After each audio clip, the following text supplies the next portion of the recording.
Everyone and welcome to my channel, and it's me again, ang inyong chismosong ka-Alda Vlogger. So gusto ko munang magpasalamat sa inyong lahat sa mga walang sawa na tumatangkilik, nanonood, sumusuport at sumusubaybay ng mga content ko here on my YouTube channel. So wag ninyong babaktawan o lalaktawan tong ating topic for today's video. I'm sure na hindi ninyo pagsisisihan na pinanood nyo ito mula umpisa hanggang hulihan. And syempre, wag na wag kayong mag-i-skip ng segment, okay? Buuin nyo to start to finish. And syempre, wag na wag kayong mag-i-skip ng segment, okay? So, dumako na tayo sa ating main topic for today's video at wag ninyong kalimutan na i-share ito sa mas nakararami, okay? So, eto na, dumako na tayo sa ating main topic for today's video. Tuluyan, alam mo, yung pelikula niyang Bagman, bagay na bagay talaga sa kanya, no? Bagay na bagay sa pagkatao niya. Talagang kurap din talaga, no? So, ito na guys, watch this. Mamaya ipapaliwanag ko sa inyo ng buong buo. So, ito na guys, watch this.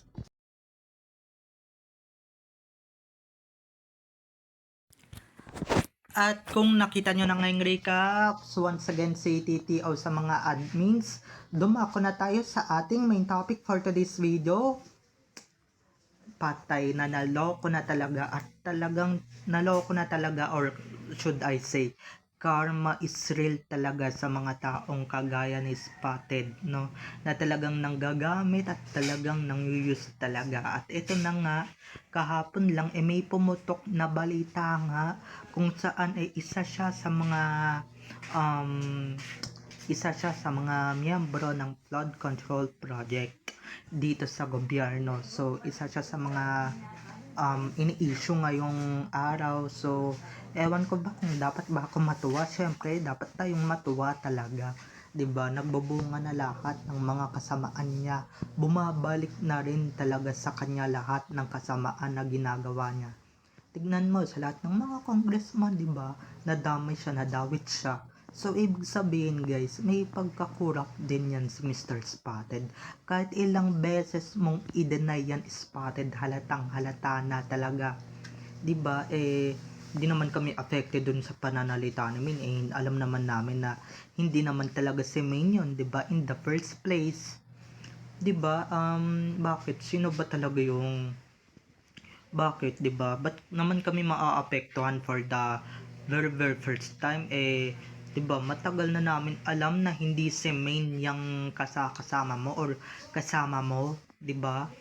Alam naman namin na hindi si Main yung asawa mo. So ba't kami maaapektuhan sa pa-tweet niya sa Twitter, 'di ba? Bahala kayo kung kayo naaapektuhan, basta ako hindi. At ito na nga, tagumpay tayo, 'di ba? Dahil ito na nga, sinisingil na siya unti-unti ni Karma, 'di ba? Pinapalatangan tuloy siyang corrupt. Yan, bagay sa iyo yan, Sarsuela pa mo. Siguro naman sa mga ganitong pagkakataon, no? Tigil-tigilan na yung Sarsuela, or tigil-tigilan na yung kaka-issue ng Sarsuela, 'di ba? Tigil-tigilan na yung mga kawalang-yaan. Kasi ito na, 'di ba? Kung yung issue nga, 'di ba, yung mga kawalang-yaan na ginagawa nila bumabalik din sa kanila. What more pa kaya kung ito si Mr. Spotted? Alam niyo, 'di ba? Totoo din naman pala yung mga sabi-sabi, no, na pagka ginawan mo ng masama yung kapwa mo, talagang sure na babalik at babalik sa iyo, 'di ba? At talagang kakarmahin ka talaga ng bonggang-bongga. Tignan nyo naman, 'di ba? Umanig siya sa Sarsuela at tinutotoo niya na yung Sarsuela. 'Di ba? Marami siyang ginagawang kasamaan. 'Di ba? Marami siyang ginagawang kabalbalan. At ito nga, 'di ba? Itong account ni Meng, alam naman natin na hindi account to ni Meng, pero ba't mo pinagtanggol, 'di ba? Ba't mo pinagtanggol yung jowa-jowaan mo or asawa mo? 'Di ba? Kuno ba't mo pinagtatanggol? Totoo naman lahat ng mga pinaparatang sa kanya, 'di ba? Nakurap siya, na talagang kasali siya sa flood control project ng mga congressman. So, alam kong maselan tong topic na to, pero guys, trending to, 'di ba? At talagang na-shock talaga ako at talagang na-shock talaga tayo na I'm sure narinig ninyo na yung mga balita or narinig nyo na yung news na talagang iba talaga yung pinaparatang kay Spotted or talagang pinaparatangan talaga siya ni Mr. Spotted. Pero itong si Spotted talagang todo deny, todo ano lang to guys, todo deny, todo pag-aakila or pag-aakal, todo pagdi-deny, 'di ba? Todo ganun lang yung atake niya. Pero lumabas na rin. Kahit ano pang sabihin mo, 'di ba? Lalabas at lalabas talaga ang totoo. Lalabas at lalabas ang katotohanan na talagang kurap ka talaga at talagang kasama ka talaga sa flood control project. Wala ka na talagang magagawa doon or wala ka nang magawa doon. 'Di ba? Kahit napagtanggol ka pa ng account ni Main na hindi naman si Main ang gumagamit. 'Di ba? Kahit na si Main ang legit account, kahit kay Main yung legit account na yon, na kahit ang layo-layo ng open letter niya or ng patweet niya, 'di ba, na may halong pagde-defend sa iyo, hindi kami maniniwala, 'di ba? Hindi kami magpapaloko at hindi kami tanga para magpaloko at para magpabulag, 'di ba? Hindi naman kami ganon, Spotted. Kaya ayan, batas na mismo ang humusga sa'yo, batas na mismo ang humatol sa'yo. Yan, buti nga sa'yo. Talagang tuwang-tuwa ako at talagang it's call for a celebration, okay? Lahat tayo mag-celebrate tayo kasi nga, 'di ba? Yung kalaban unti-unti nang kinakarma, 'di ba? Biruin ninyo after Daddy's Girl, after Itbulaga na makarma, 'di ba? Ito namang si Mr. Spotted ang nakarma, 'di ba? Ay nako, busy daw sa QC. Talaga ba? Talaga ba, Clowny? Busy yung asawa mo? Ang balita lang namin na nitong pandemya at saka nung mga nakaraang taon, 'di ba? Gala siya ng gala. Yun ba yung busy? Yun ba yung may pinagkakaabalahan sa mga constituents niya? Yun ba ang inaasikaso yung mga constituents niya? Palaging nasa galaan, palaging nasa abroad, palaging nasa party? Lagi-laging nawawala pag kami meeting de avance or hindi present sa meeting de avance or sa pagpupulong, 'di ba? Yun ba yung busy?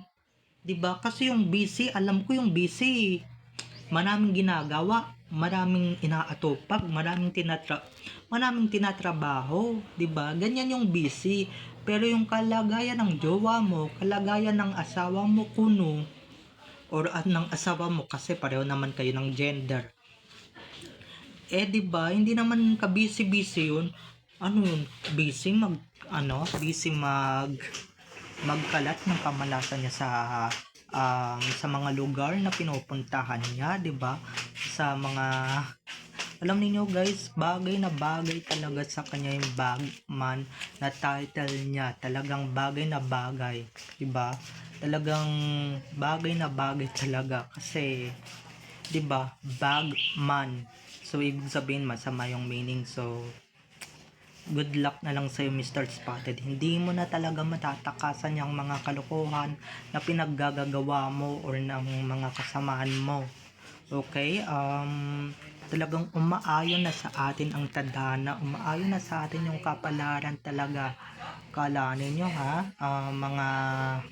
yung mga masasamang ginagawa ninyo talagang bumabalik na rin talaga sa inyo. Bukod sa plakda na ngayong ratings ng show, ng Tai Show, talagang babagsak ka rin talaga. Isa-isa na yan at iniisa-isa na kayo ng Sarsuela or ng mga bumubuo ng Sarsuela, iniisa-isa na kayo. 'Di ba? Sino pa kaya yung susunod na mamalasin and syempre kakarmahin dito sa buong Sarsuela Group of Companies, 'di ba? Di naman, 'di ba? Kinakaharma na sila kaya ayan, Sarsuela pa more, 'di ba? puro kasi kayo kawalang yaan eh, puro kasi kayo kagaguhan.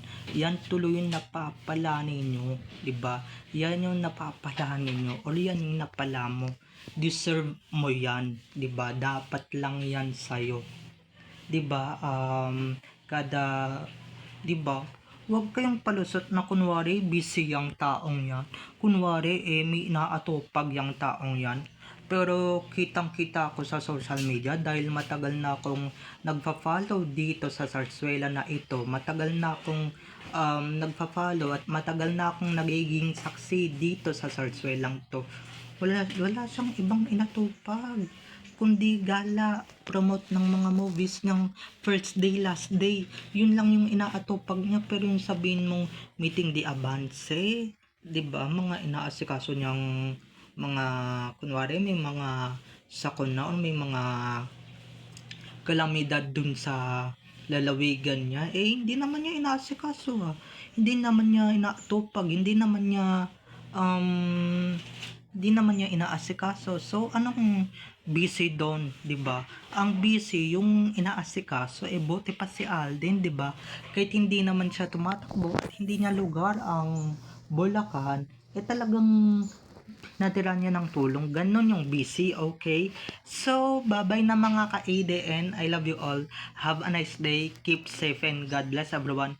Bye-bye. Don't forget to subscribe to my YouTube channel. And syempre, huwag ninyong kakalimutan na i-click ang notification bell para pag nag-upload ako, kayo agad ang unang-unang manonotify sa aking mga susunod ko pang i-upload na mga videos, okay?